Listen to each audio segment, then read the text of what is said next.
Have you ever looked at someone at nasabi mo sa sarili mo na, eto na to. I finally found her. Tila tumigil ang mundo ko. Ito na siguro yung love at first sight na sinasabi nila. Bumabagal ang takbo ng oras at nasa kanya lang yung tingin ko.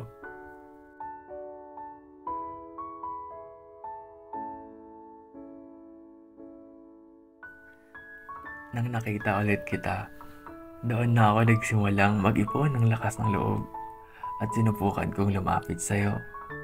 Kasi gusto kitang makilala. Gusto ko mag-try para malaman kung magkiklik ba tayo.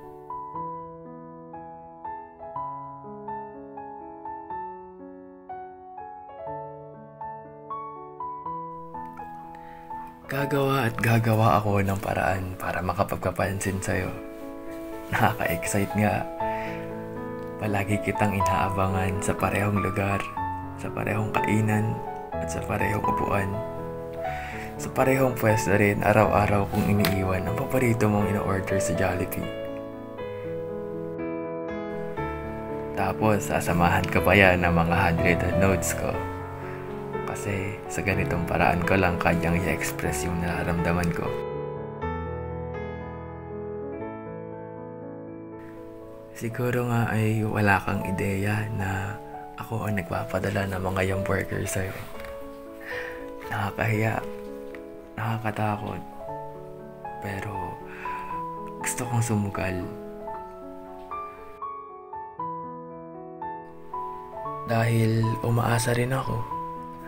Umaasa ako na baka sakaling pareho rin pala tayo ng nararamdaman.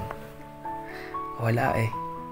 Sa tuwing makikita kita, ang tanging pumapasok lang sa isip ko ay gustong gusto kita. Kaya nga wala na dapat akong palampasin pa na pagkakataon. Hindi ko nahahayaang mapunta ka sa iba. Or saglit. Huli na ba ako?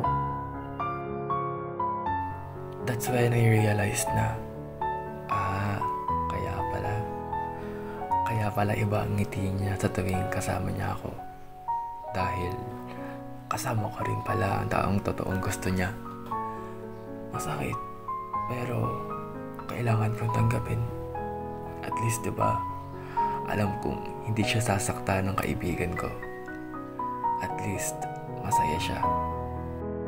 At sapat ng rason yun para maging masaya rin ako para sa kanilang dalawa.